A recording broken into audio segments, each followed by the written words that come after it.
Case লড়ার জন্য আপনাকে মুলস্তান যেতে হবে। আজ থেকে ঠিক 3 মাস আগে আমাদের ইন্টেলিজেন্স টিম একটা খবর পেয়েছিল যে ফারজাম ভারতে হামলার জন্য টাকা ঢালছে, আর সঠিক তথ্য জানার জন্য আমাদের প্রয়োজন ছিল উপযুক্ত একজন গোয়েন্দা।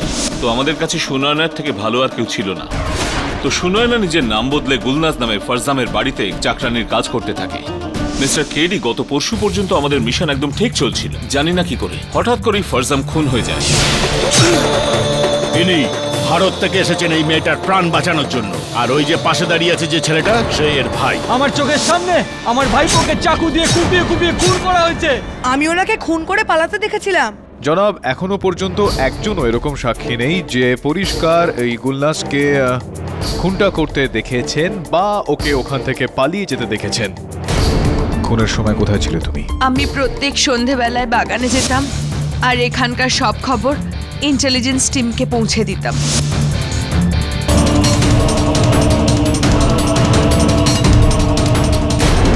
বিশ্বাস হচ্ছে না যে বকরি নিজের গলা নিজেই কসাইয়ের হাতে দিতে এসেছে। क्या बात, आज तो हलाल हो गए।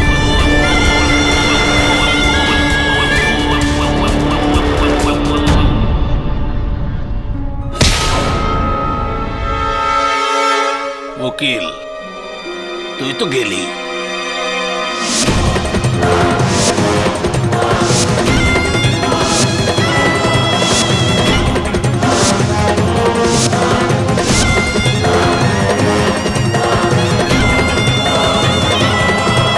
মারো, মেরে ফেলো ওকে, কিন্তু মনে রেখো আমার ভাই জানে যে এই উকিল আমার সঙ্গে দেখা করতে এসেছিল, আর ও জেনে যাবে যে তোমরা সবাই মিলে ওর খুন করেছো। মেরে ফেলো ওকে। জানাবে ঠিক বলছে, যদি আমরা একে মেরে ফেলি তাহলে আমাদেরকেও সন্দেহ করবে।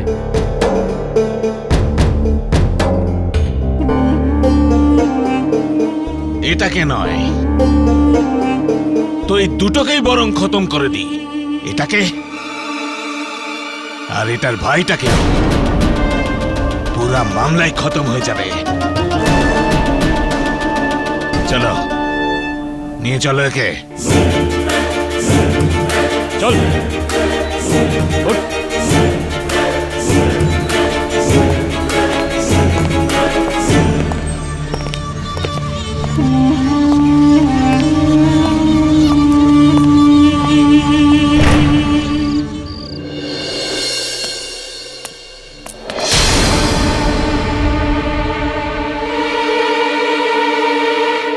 আমার চোখ যা দেখেছিল সেটা কি ঠিক? হায় খুদা, আমি আজকাল আমার চোখ দিয়ে কি দেখছি।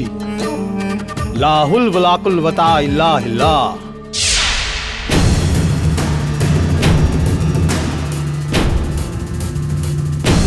বেঁচে গেলাম।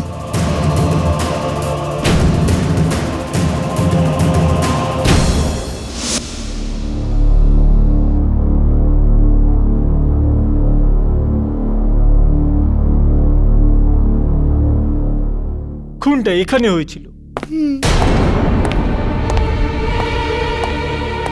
এই নজির, ওই তুই এখানে কি করছিস?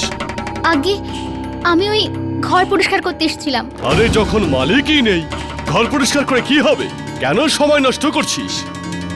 আরে খিদেতে আমার নাড়ি জ্বলছে, যাও আমার জন্য খাওয়ার ব্যবস্থা করো। আগে শোন, তুই ঘরে বোরখা পরে কেন ঘুরছিস?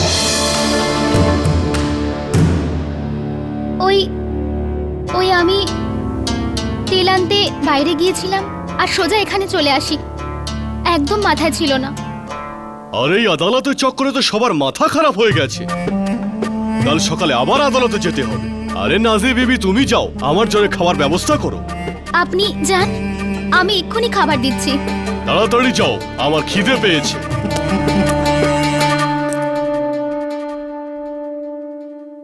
অনেক হয়েছে, বান্ধবীর জন্য আমি নিজের জীবন বিপন্ন করেছি। একে হারানোর মতো সাহস নেই আমার। এবার আপনি চলে যান, না হলে এরা আমাদের দুজনকে জ্যান্ত পুঁতে ফেলবে। দয়া করুন আর চলে যান এখান থেকে।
সিনেমাটা দেখে খুব মজা হয়েছে। কি সিন ছিল! আরে হ্যাঁ, সিনেমাটা ভীষণ সত্যি ভালো মনটা ছিল, ভালো তাই হয়ে না? গেছে। হ্যাঁ, ভীষণ ভালো ছিল। সত্যি, হ্যাঁ ঠিক। এ মেয়েটা কোথায় গেল? ইয়া আল্লাহ, কোয়েদি পালিয়ে কোয়েদি গেছে। পালালো। এখানেই কোথাও হবে। চলো চলো চলো। খোঁজো ওকে, চলো চলো।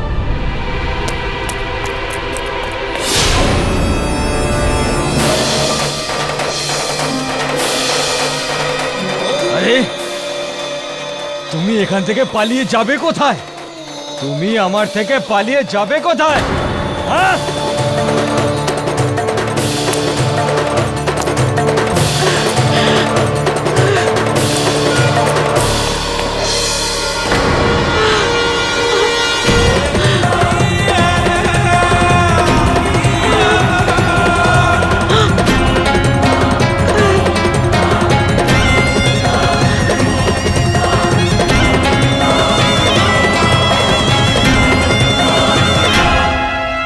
ওই, কোথায় পালাবি?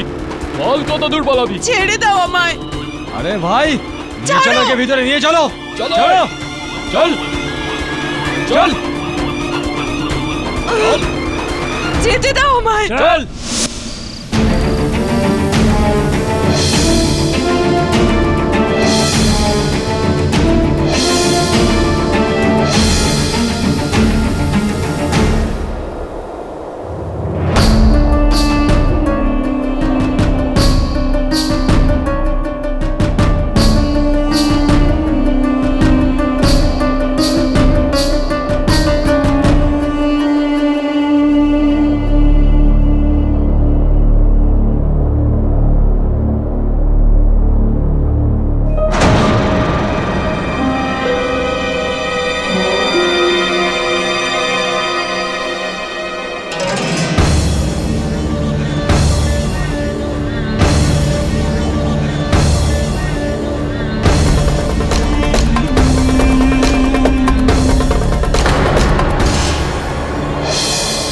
যদি এরা একে ফাইলটা দিতে দেখতে পেয়ে যায় তাহলে এরা একেও মেরে ফেলবে।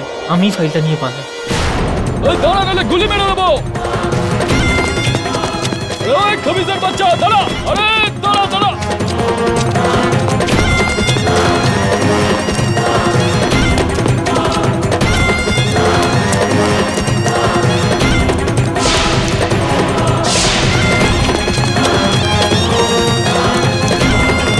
ওই, গুলি করে দেবো।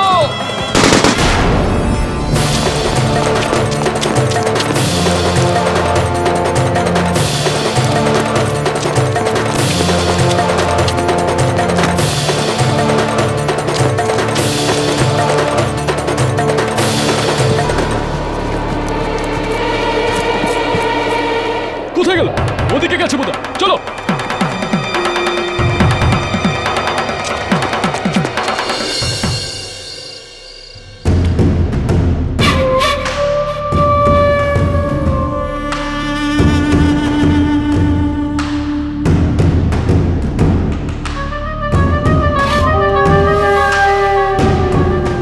বাচ্চাদের সঙ্গে খেলতে থাকবেন নাকি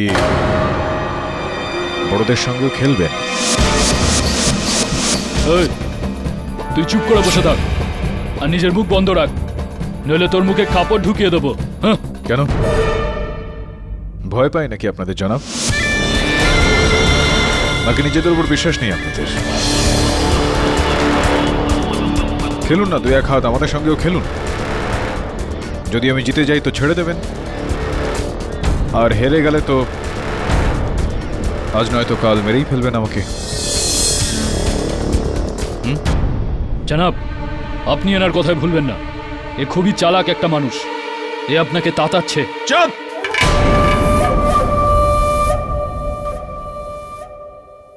আমার ফয়সালা আমি নিজেই করব।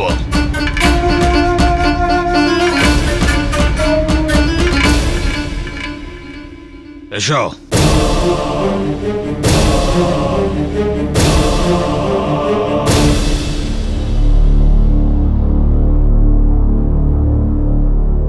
বসে যাও।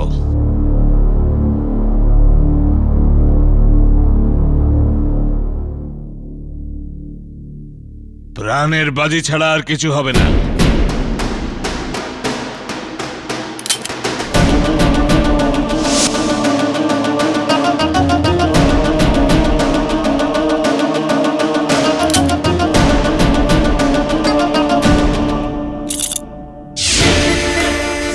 একটাই উসুল হবে, একজনেরই প্রাণ যাবে আর অন্যজন এখান থেকে যাবে। মেনে নিচ্ছি। লিয়াকত, তুমি শুরু করবে। জনাব, এটা কি বলছেন?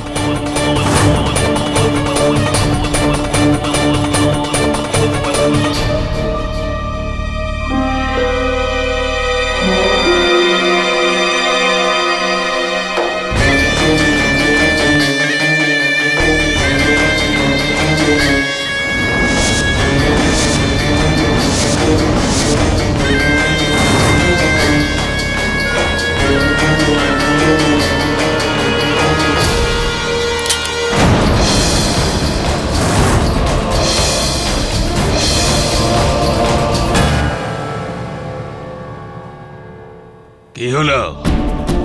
পিস্তল চালানো আসে তো?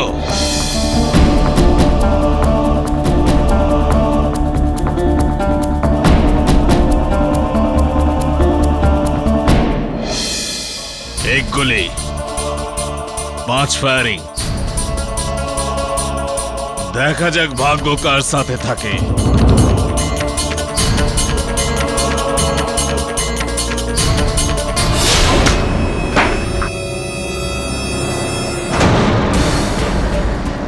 জানি না এই চেম্বারে গুলিটা রয়েছে কিনা।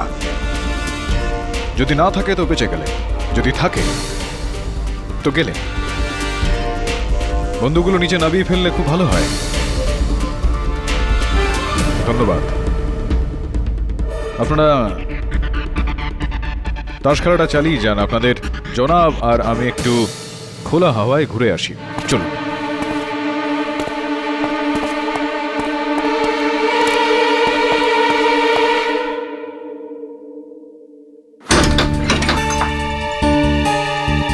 কি হলো তোর? তুই ঠিক আছিস তো? স্যার খুব কষ্টে প্রাণ বাঁচিয়ে এসেছি। দুজন আমাকে মারার জন্য খুঁজছে স্যার। স্যার এটা আমরা কোথায় চলে এলাম?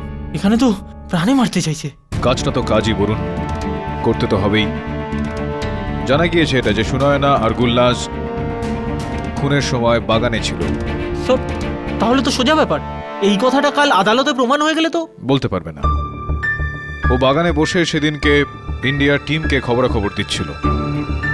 এই কথাটা বাইরে যেন না বেরোয়। তাহলে বুঝে গেছি স্যার। না হলে আমাদের মধ্যে থেকে কেউ বেঁচে ফিরবে না। কি করা যায় স্যার?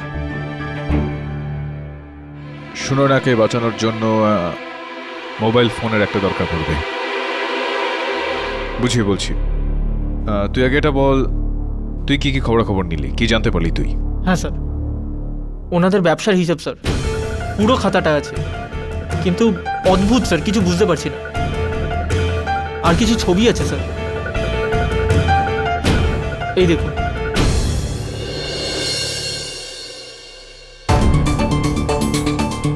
ভান্ডার খান আর ফরজা আহমের ঘর।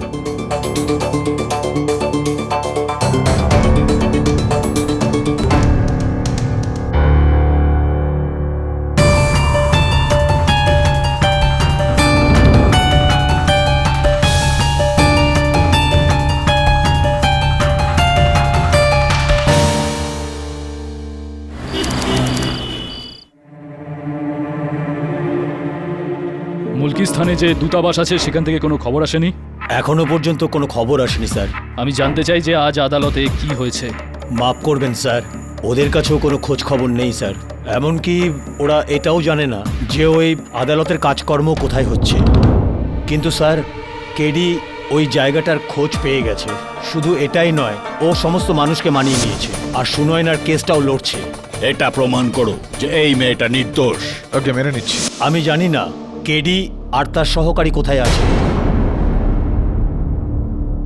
স্যার আমাদের কোনো গুপ্তচরের কাছে কেডির কোনো খবর নেই স্যার। তাহলে কেডি ধরা পড়ে যায়নি তো? মুলকিস্তানে ধরা পড়ে যাওয়ার মানে একটাই, মৃত্যু। কোথাও কেডিকে আমরা ওখানে পাঠিয়ে কোনো ভুল করিনি তো? স্যার, আর একটা বিপদ আছে যেটা হয়তো আমরা ভুলে যাচ্ছি। স্যার কেডি সুনয়নার ব্যাপারে সবকিছু জানে, আর ওরা যদি কেডিকে দিয়ে সবকিছু বলিয়ে নেয় তো? আমি আনন্দর কাছ থেকে রিপোর্ট পেয়েছি। কেডি এই কেসের সংবেদনশীলতা খুব ভালোভাবেই জানে। ও নিজের মুখ কখনো খুলবে না। স্যার, ওদের কেডির উপর প্রথম থেকেই সন্দেহ হয়েছিল। আপনি তো জানেন স্যার, ওরা কত নির্দয় মানুষ। তুমি কেডি পাঠককে খুব ভালো করে চেনো না। শারীরিক যন্ত্রণা বা মানসিক চাপ ওনার উপর কোনো প্রভাব ফেলে না। যদি কেডি ওদের জালে ফেঁসেও যায় তাহলে বাইরে বেরোনোর রাস্তা কেডি নিজেই বার করে নিতে পারবে। তবে আমার রায় কেডির বার্তার জন্য আমাদের অপেক্ষা করা উচিত। আর হ্যাঁ সুনয়নার কাছে একটা যন্ত্র ছিল বার্তা পাঠানো, সেটা কোথায়?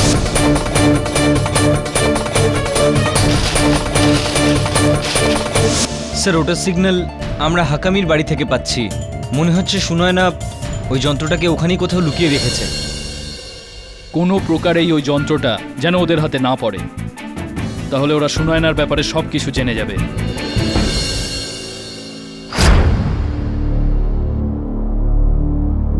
স্যার কি ভাবছেন? এই ধাঁধার উত্তরটা বের করার একটাই উপায় আছে বরুণ। শুরু থেকে নিয়ে এখনো পর্যন্ত ঘটনাগুলোকে পুরোটা আরও একবার দেখতে হবে আমাদের। স্যার আমি তো এই কেসটার ব্যাপারে কিচ্ছু বুঝছি না। এই কেসটাতে এত লোক জড়িয়ে আর সবাই আলাদা আলাদা কথা বলছে। কেউ ওই আংটিটা দেখেছে, ওই লোকটার আংটি দেখে আমি ওকে চিনেছি। তো কেউ ওই হিঙের সুগন্ধটা পেয়েছে। ওনার জামা কাপড় থেকে হিঙের গন্ধ আসছিল। তো ওই সময় বাড়িতে এতজন ছিল, কিন্তু কেউ আমাদের সত্যি কথাটা বলছে না। এইটারই সুযোগটা খুনি নিচ্ছে। খুনি যদি থাকে তো হাকিম পরিবারের সদস্যদের মধ্যে কোনো একজন। ঘটনার দিকে একবার চোখ রাখি তো সম্ভবত কোনো না কোনো জায়গা থেকে কোনো সূত্র আমরা পেয়ে যাব। স্যার ওই ফারজাম হাকামি ওই পরিবারের কর্তা ছিল। ওকে এক বোরখা পরা মহিলা ছুরি দিয়ে মেরে ফেলেছে। একজন ভারতীয় গুপ্তচর হাকিম পরিবারে চাকরানি হয়ে থেকে গিয়েছিল। তার উপর হত্যার অভিযোগ দিয়ে তাকে ধরে ফেলা হয়। হত্যার কারণটা যে ফরজাম ওকে দুদিন আগে পিটিয়েছিল, আর এই বদনামটা মুছে ফেলার জন্য ও ফরজামকে হত্যা করে। বাড়ির অন্যদের কাছে এই সাক্ষ্য রয়েছে যেটা প্রমাণ করছে যে ওই হত্যাকারী সেদিন, কিন্তু আমরা জানি যে হত্যাকারী নয়। স্যার সবার আগে চাচা যান খুনিকে হত্যাটা করতে দেখেছেন। কাকা খুনিকে দেখেছিলেন, গুলনাজকে না। বোরখা পরা অবস্থায় কাউকে দেখেছিলেন, কোনো মহিলাকে দেখেছিলেন। তাও দেখেছিলেন শুধুমাত্র হাতে পরা একটা আংটি। হতে পারে গুলনাজের কাছে সেরকমই একটা আংটি রয়েছে। কাল আদালতে আপনি চাচা যানকে ভুল প্রমাণ করেছেন। স্যার আপনার যুক্তি খুবই জোরালো ছিল।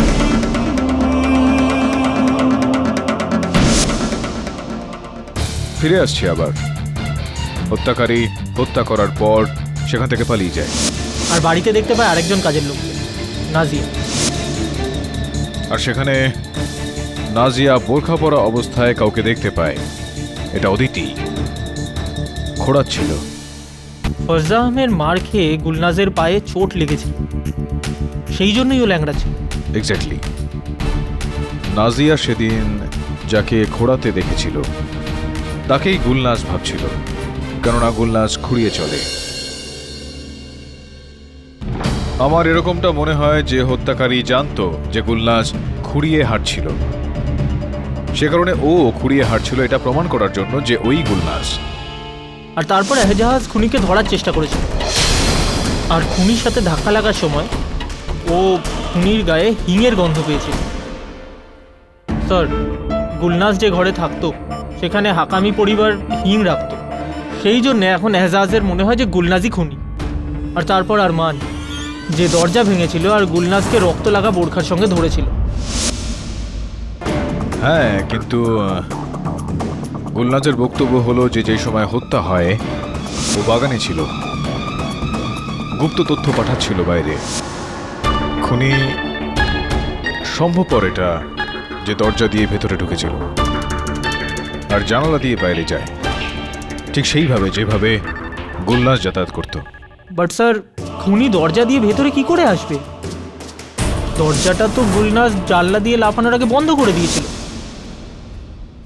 ঠিক করে কিছুই বলা কঠিন বরুণ। তোর এই যে তোলা ছবিগুলো রয়েছে ইঙ্গিত তো এরকমটাই দিচ্ছে। দাঁড়া, তারপর গুলনাজ জানালা দিয়ে ঘরের ভেতর ফিরে আসে, নিজের বোরখাটা পরে, আর ঠিক ওই সময় ধরা পড়ে যায়। স্যার খুনির এই গুলনাজের ছদ্মবেশ ধরে ফরজামের হত্যা করাটা আমাদের খুনির ব্যাপারে দুটো জিনিস জানায়। কি কি জিনিস? এক তো এটা যে ও গুলনাজের ঘরে খুব সহজেই পৌঁছতে পারত, আর দ্বিতীয় এটা যে ও হাকামি পরিবারের বাড়িতে খুব ভালোভাবে পরিচিত ছিল। এই কারণেই তো বলছি বলুন, হত্যাকারী বাইরে থেকে ভেতরে আসেনি। হত্যাকারী হাকিম পরিবারেরই কোনো সদস্য, যার কাছে ফারজাহামকে মারার জন্য একটা বড় কারণ ছিল। বাট স্যার, এই কারণটা কি হতে পারে? তুই যে তথ্যগুলো সংগ্রহ করেছিস, হতে পারে যে তার মধ্যে থেকেই বড় কারণটা পাওয়া যাবে। স্যার, আপনার কি মনে হয় এটা কি কাকতালীয়, নাকি খুনি জেনে বুঝে ওই সময়টাই বেঁচেছে যখন গুলনাজ গোপন খবর জানার জন্য নিজের ঘর থেকে বেরোতো? এটা কাকতালীয় নয় বলুন, ভেবে চিন্তে করা ষড়যন্ত্র। স্যার, আপনার কি মনে হয় যে খুনি গুলনাজের গোপন কথাগুলো জানতো? জানি না বলুন, কিন্তু যদি হত্যাকারী গুলনাজের রহস্যটা জানে, তো গুলনাজের সঙ্গে সঙ্গে আমরা দুজনও কিন্তু বেশ সমস্যায় পড়ে যাব। দাঁড়া, ওসব ছাড়, ঠিক সময় তোকে ঠিক কাজটা করতে হবে। বলুন স্যার। শোন,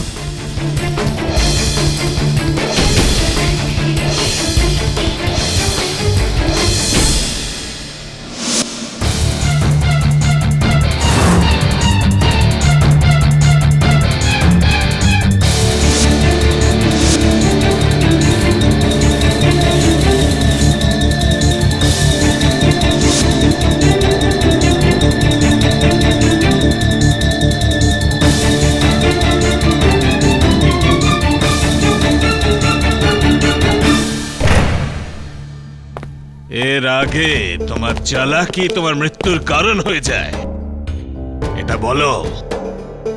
এই উকিল এখানে কেন এসেছিল? চুপ করে কেন? জবাব দাও। চুপ করে কেন?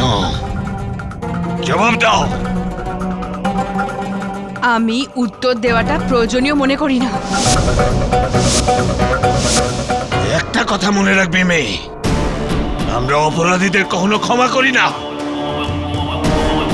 আর ওই ছেলেটার মুখ চেহারা দেখে তো তোমার ভাই বলে মনে হয় না। তুমি আসলে কে? কি ষড়যন্ত্র তোমার? কেন করেছো তুমি ফারজান সাহেবের খুন? জবাব দাও।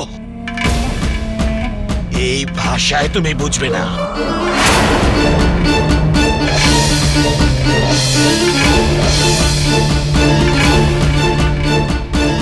দাঁড়ান জনাব, আদালত কাল পর্যন্ত সময় দিয়েছে, আর আপনি যদি একে এখনই শেষ করে দেন তাহলে দোষ আপনার ওপরেই পড়বে।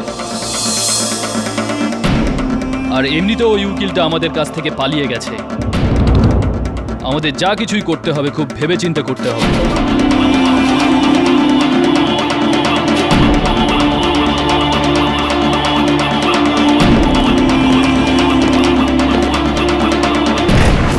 স্যার, খুব খারাপ খবর আছে। স্যার, সুনয়নার যন্ত্র থেকে রেডিও সিগন্যাল পাওয়া বন্ধ হয়ে গেছে। স্যার, মনে হচ্ছে ওই যন্ত্রটা কোনো শত্রুর হাতে পড়ে গেছে। ওয়েলকাম টু বিটেন world. How may I assist you? নতুন ফ্ল্যাটের জন্য একটা স্ট্যান্ড ফ্যান আর কুলার নেব। এই পচা গরম থেকে একটু স্বস্তি চাই। বাজার চলতে সব ব্র্যান্ড আর ভরসাযোগ্য নয়। তার জন্য তো আমাদের ফ্যান আছে, all purpose bullet table fan, ceiling fan. আমাদের সিলিং ফ্যান কিন্তু 30 মাসের ওয়ারেন্টি সহ পাওয়া যায়। আছে ফারাটা 2 বছরের ওয়ারেন্টি, 17 থেকে 20 মিটার এয়ার ফ্লো। মধ্যবিত্তের সাধ্যের মধ্যে একমাত্র ভরসাযোগ্য ব্র্যান্ড বিটেন। আমাদের কুলারের কিন্তু অনেক range, 45 litres, 50 litres, 70 litres, 90 litres, 110 litres. Honeycomb সহযোগে বিটেনের সব কুলারের ওয়ারেন্টি 1 বছর। চেনা হাওয়ায় অচেনা অনুভূতির জন্য একমাত্র আদর্শ বিটেন। গরমে স্বস্তি পেতে বিটেনের ফ্যান হোক বা কুলার, আজই আনুন বাড়িতে। Beaten, digitally years.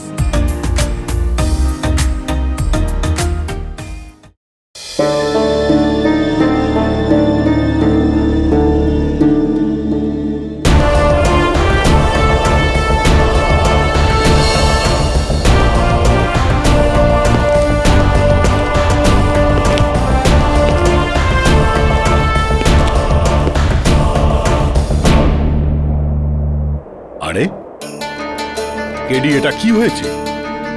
কিছু না, এই একটু আদর আপ্যায়ন আর কি।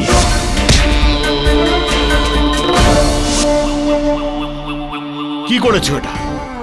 দেখো, এরপর যদি কেউ এই বদমাইশি করে তাকে শিকল পরিয়ে কালকুঠরিতে বন্দি করে রাখবো। কেডি, শুরু করুন এবার। জনাব, আপনি যেই সময়টা আমায় দিয়েছিলেন সেটা কিছু প্রশ্ন, কিছু উত্তর পেয়ে গেছি আমি। প্রশ্ন দিয়ে শুরু করছি এবার। প্রথম প্রশ্নটা হলো যে এই খুনটা 2 দিন বাদে কেন হলো? এটা কেমন অদ্ভুত প্রশ্ন!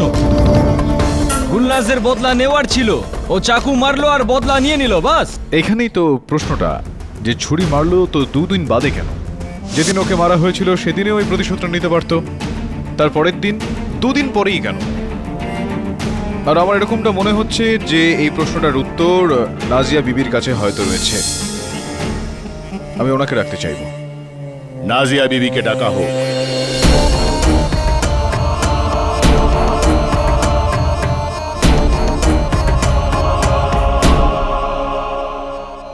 নাজিয়া বিবি, বোরখা পরে রান্না বান্না করা সমস্যা হয় না আপনার এভাবে কাজ করতে? সাহেব, আমরা বাইরে যাওয়ার সময় বোরখা পরি, ঘরে না। এই খুনটা তো ঘরের ভেতরেই হয়েছিল। সেই রাতে ঘরের মহিলারা বোরখা পরেছিলেন, তো তুমি ওই রাতের ব্যাপার একটু আলাদাই ছিল। বাইরে থেকে নিমন্ত্রিতরা এসেছিল, সেই জন্যই ঘরের মহিলারা বোরখাতে ছিল। জনাব, এই বিষয়টা একটু মন দেওয়া যাক। ওই রাতে ঘরের মহিলারা বোরখা পরা ছিলেন, সেটারই ফায়দা তোলে ওই খুনি। একটা শেষ প্রশ্ন, এই যে জুতোটা আপনি পরেছেন এই সময় এইখানে, এই জুতোটাই আপনি বাড়িতেও পরেন?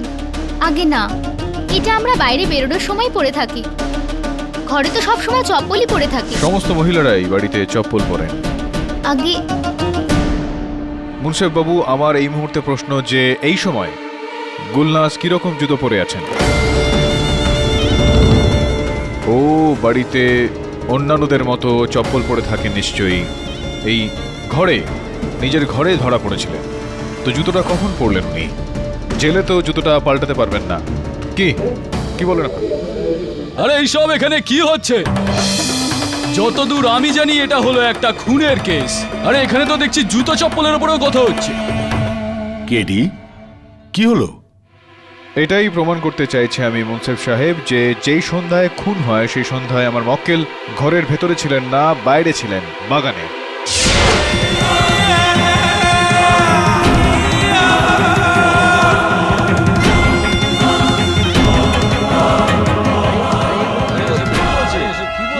কি বলছে সব? বাইরে? কোথায়? কেন?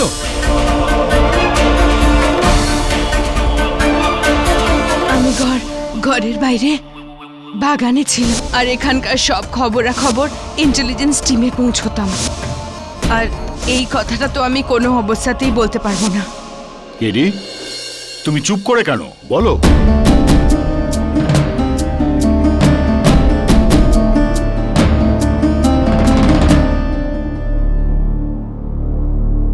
মুনসেফ সাহেব, ইনি বাগানে নিজের ভাই বহিরঙ্গের সঙ্গে দেখা করতে গিয়েছিলেন। ওনার ঘরে আমরা এই মোবাইল ফোনটা পেয়েছি, একটাই নাম্বার আছে এর মধ্যে, আপনি চাইলে চেক করতে পারেন।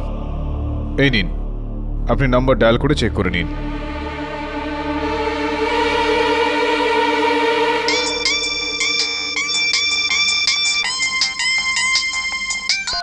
ওই, তুই আমাদের ঘরে ঢুকেছিলি? তোকে তো...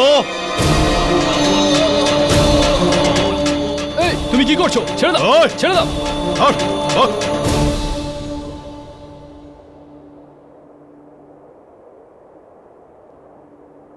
জনাব, এই কারণে গুলনাজ ফোনটা লুকিয়ে রাখতো, যাতে ওর ওপর মারধর না হয়।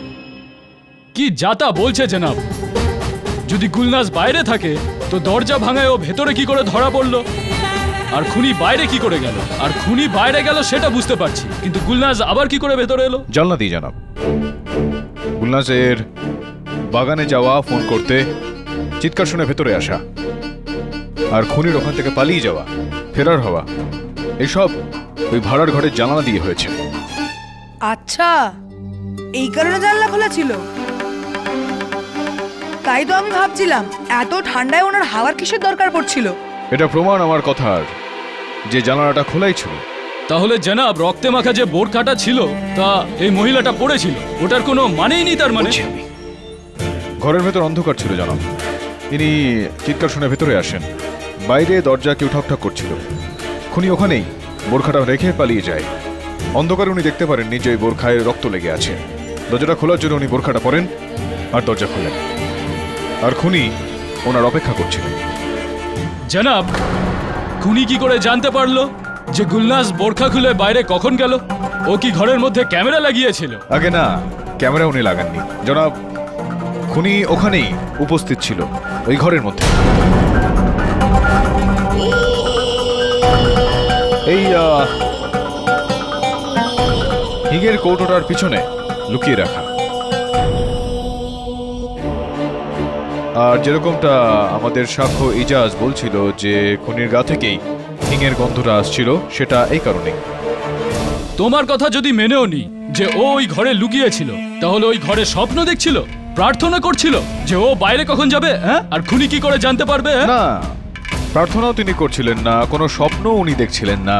আসলে এটা করেছিল, উনি জানতেন যে প্রত্যেকদিন সন্ধ্যায় গুলনাজ বাগানে যায় ফোন করতে, আর এই বিষয়টা সুযোগও নেয়। কিন্তু জনাব, কিছুক্ষণ আগেই আপনি আমাকে বললেন যে গুলনাজ এই কথাটা কাউকে বলেনি, সবার থেকে লুকিয়ে রেখেছিল। এত ভালো করে লুকিয়ে রেখেছিল যে আদালতে যখন ওর প্রাণ সংশয় হলো তখনও ও বলল না।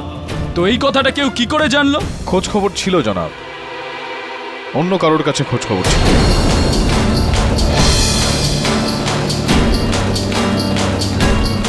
আর সে যার কাছে খোঁজ খবর ছিল, ওই ব্যক্তি এই সময় এই আদালতে আছে। আসুন, আসুন না আপনি, আসুন আসুন। এবার বলুন নাজিয়া বিবি, ইনি প্রত্যেক সন্ধ্যায় বাইরে যেতেন বাগানে, এই বিষয়টার খোঁজ খবর আপনার কাছে ছিল না? না, আমি সত্যিই কিছু জানি না। আপনি কিছু জানতেন না? কিচ্ছু না।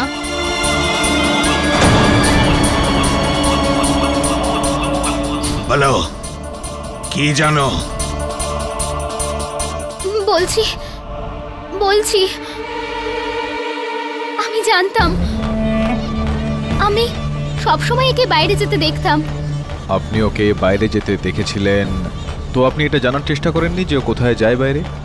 না, কিন্তু এই ব্যাপারে আমি ওর কাছে কখনো কিচ্ছু জানতে চাইনি। কেন কেন জিজ্ঞেস করেননি?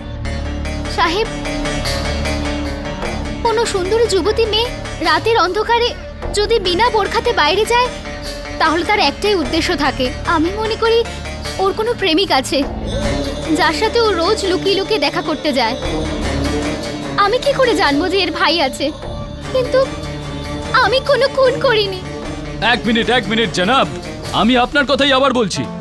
আপনিই বলেছিলেন না যে প্রত্যেক খুনের পেছনে কোনো উদ্দেশ্য আছে? এখন নাদিয়া বিবির কি সম্পর্ক আছে এই খুনের পেছনে, একটু বলবেন আমাকে? কোনো উদ্দেশ্যই ছিল না, কোনো উদ্দেশ্যই ছিল না, কেননা এই খুনটা ইনি করেননি। না, আমি বুঝিয়ে বলছি।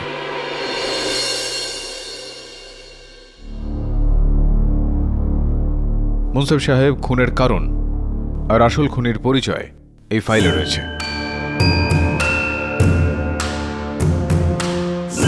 এটা হাকিম পরিবারের কাজকর্মের হিসাব। এখানে যদি দেখেন তো আপনি জানতে পারবেন বেশ ভালো মতনই ব্যবসাপাতি চলছিল, খুবই লাভ হচ্ছিল। এই ধরুন 2 বছর আগেকার বিষয়, যে কাজকর্ম বাড়ছিল কিন্তু তবুও লাভ সেখানে হচ্ছিল না। এই দেখুন, একের পর এক ক্ষতি হয়ে যাচ্ছিল।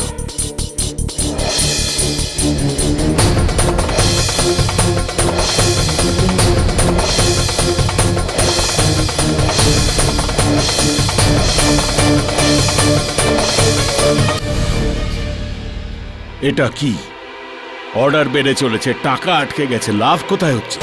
আগে আর যেরকমটা এই কাগজপত্র থেকে জানতে পারা যায় যে বিগত কয়েক মাস ধরে এই সমস্ত ঠিক হয়ে যাচ্ছিল, আবার লাভও এখানে হচ্ছিল। আর এই কাগজপত্রের একদম শেষে একটা আইনি নির্দেশিকা রয়েছে মুনসেফ সাহেব, যেখানে এটা লেখা রয়েছে হাকিমি ব্যবসাপাতির এই টাকা পয়সায় ওনাদের ছোট ভাই হারবাগামের কোনো রকম অধিকার নেই।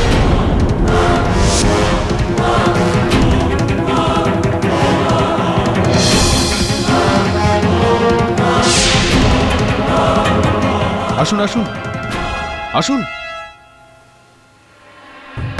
ওই তুমি একটা সাধারণ উকিল, তুমি আমার দিকে আঙুল তুলছো? আমার দিকে? তোমার যোগ্যতা কি আছে?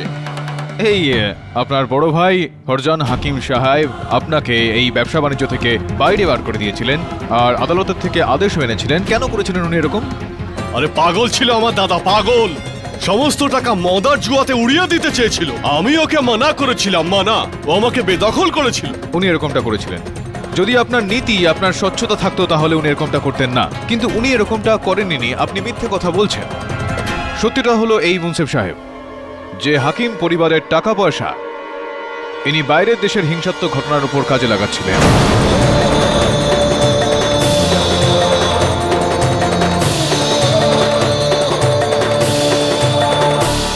আর যখন ফরজান হাকিম সাহেব এটা জানতে পারলেন তো উনি ওকে সঙ্গে সঙ্গে তার ব্যবসা বাণিজ্য থেকে বাইরে বার করে দিলেন। আর সেই বিষয়টা প্রতিশোধ উনি ওনার ভাইয়ের ওপর নিলেন। আরে দাদা, এই কাগজগুলো কি? আমার কথা তোমার বুঝতে খুব অসুবিধা হয়, সেজন্য আদালতের ভাষায় লিখিয়ে নিয়ে এলাম। আরে আমি মজা করছি না, এতে যা যা লেখা আছে। আমার যেসব কথা তুমি শোনো না, ওগুলো এখন আদালতের কথাই মানবে। আরে দাদা, তুমি আমার সঙ্গে কি করছো? কেন করছো এই সব? যেগুলো তুমি আমাকে লুকিয়ে লুকিয়ে করো, এগুলো তার ফলাফল আলমগীর। আমি সব জেনে গেছি যে আমার টাকা কোথায় গায়েব হচ্ছে। আরে হাওয়া হচ্ছে? ও, তুমি দু হাতে পয়সা খরচ করছো আর জুয়া খেলছো, ফুর্তি করছো, আর আমাকে জিজ্ঞেস করছো টাকা কোথায়? আরে অন্তত আমার দেশের বিরুদ্ধে তো আমার টাকা ব্যবহার হয় না, আতঙ্কবাদ ছড়ানোর জন্য আমার টাকা ব্যবহার হয় না। আরে লজ্জা করো, এই রকম কথা বলার আগে তোমাকে 10 বার ভাবা উচিত। আরে তুমি বোঝার চেষ্টা কেন করছো না? আরে আমি দেশের বিরুদ্ধে না, দেশের জন্যে কাজ করছি। যেটা আইনের ভাষায় ভুল, সেটা দেশের জন্য কিভাবে ঠিক হতে পারে? আরে এখন আমাকে কেউ বুঝতে পারছে না, কিন্তু আস্তে আস্তে সবাই বুঝবে যে আমি ঠিক করছি। আমি বুঝবো না, বুঝবে তুমি। আজ থেকে আমার কারবার থেকে তুমি 1 পয়সাও পাবে না।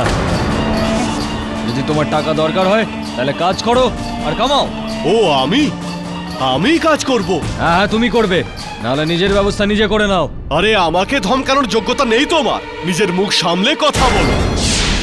আরে দয়া চাই না তোমার। দাঁড়াও, এবার থেকে বিনা পয়সায় খয়রাতও পাবে না তুমি। কাল থেকে কারোবার নয়, জিনিসপত্র নিয়ে আসা আর নিয়ে যাওয়ার কাজ করবে তুমি, বুঝলে তুমি? নাজিয়া বিবি, এবার আপনি বলুন মুন্সিফ সাহেবকে এই যে গুলনাজের বাইরে যাওয়ার যেই চক্করটা ছিল এই বিষয়ে উনি কি করে জানলেন? একদিন সন্ধে ছোট সাহেব রান্নাঘরে চলে আসেন, তখন গুল্লাজ ওখানে ছিল না।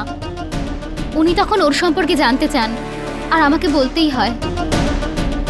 আমি তো ভেবেছিলাম উনি গুল্লাজকে ভীষণ মারবেন, কিন্তু উনি কখনো এই কথা তোলেনি। হ্যাঁ, কেননা ওই রাতে ওনার ওই প্রতিশোধের প্রথম ধাপটা নজরে চলে আসে। আরমাগাম গুলনাজের আসার আগে থেকে ভাড়ার ঘরে লুকিয়ে ওর জন্য অপেক্ষা করতে থাকে।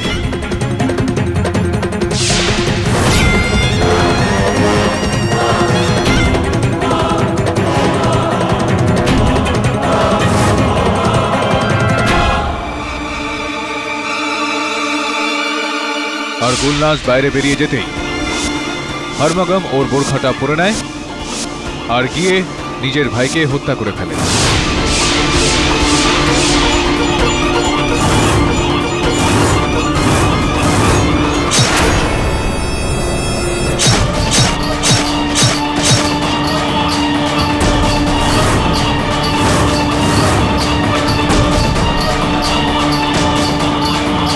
বাগান দিয়ে পালিয়ে যাওয়ার পর ও দরজা দিয়ে আবারও ভেতরে আসে আর এরকম ভান করলেন যে ইনি কিছু জানেনই না। আর তারপর নিজে ওই ঘরের দরজাটা ভেঙে ভেতরে ঢোকেন আর গুলনাজকে খুনির দোষারোপ দিয়ে ধরে ফেলেন।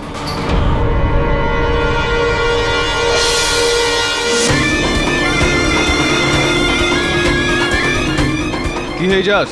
সেদিনকে নিজের কাকার গা থেকে হিঙের গন্ধ পেয়েছিলে কি পাওনি? হ্যাঁ, আমি মেরেছি আমার দাদাকে, আমি মেরেছি, আমি খুন করেছি আমার দাদাকে।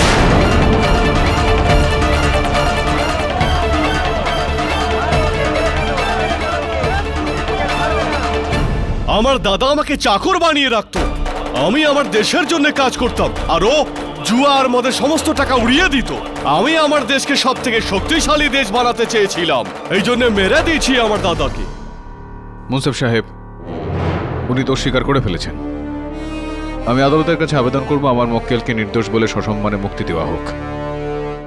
সাক্ষ্য এবং সমস্ত প্রমাণাদি বিচার করে এই আদালত গুলনাজকে সসম্মানে মুক্তি দিচ্ছে আর আলম খাঁকে বন্দি করার হুকুম দিচ্ছে।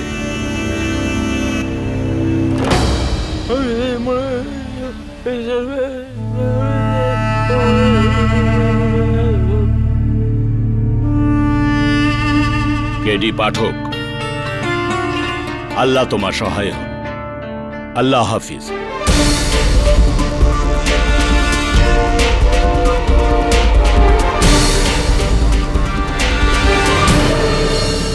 বিদায় আমার বন্ধু। খুদা হাফিজ। খুদা হাফিজ।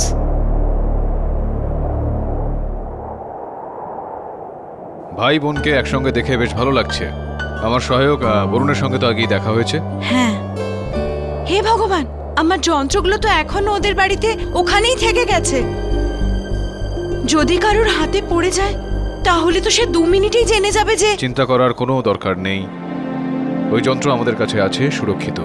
আর সেটার জন্য ধন্যবাদ দেওয়া উচিত আমার সহায়ক বরুণকে। খুবই বুদ্ধি খাটিয়ে নিজের প্রাণের ঝুঁকি নিয়ে ওই যন্ত্রটাকে ওখান থেকে বের করে নিয়ে আসে।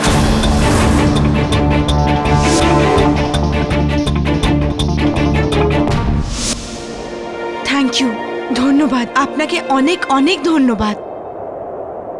এমনিতে তো স্যার আমি আপনার ব্যাপারে অনেক কিছু শুনেছিলাম, কিন্তু একদিন আপনি আমার জীবন বাঁচাবেন এটা আমি কখনো ভাবিনি। কিন্তু একটা ব্যাপার বুঝতে পারলাম না, আমি 2 মাস ধরে ওই বাড়িতে যা জানার চেষ্টা করছিলাম সেটা আপনি ব্যাস এক রাত্রিরে কি করে জেনে গেলেন? তোমার সন্দেহ সবসময় ফরজানের দিকে ছিল, যে কারণে আরমাঘম কখনো সন্দেহের তালিকায় আসেনি। এবার বুঝলাম। যাওয়া যাক, 3 ঘন্টায় মুম্বাইয়ের ফ্লাইট রয়েছে। না স্যার, এই দেশে এখনো আমার কাজ শেষ হয়নি। এখনো এখানে অনেক লোক আছে আরমা খানের মতন, যারা হামলার যোজনা করছে আর এতে পয়সাও ঢালছে। এটা জরুরি আমাদের দেশের সুরক্ষার জন্যে যে আমরা এরকম লোকেদের খুঁজে বের করি, আর এখন এটাই আমার অভিযান। বুঝতে পারছি আমি। All the best. জয় হিন্দ স্যার। জয় হিন্দ।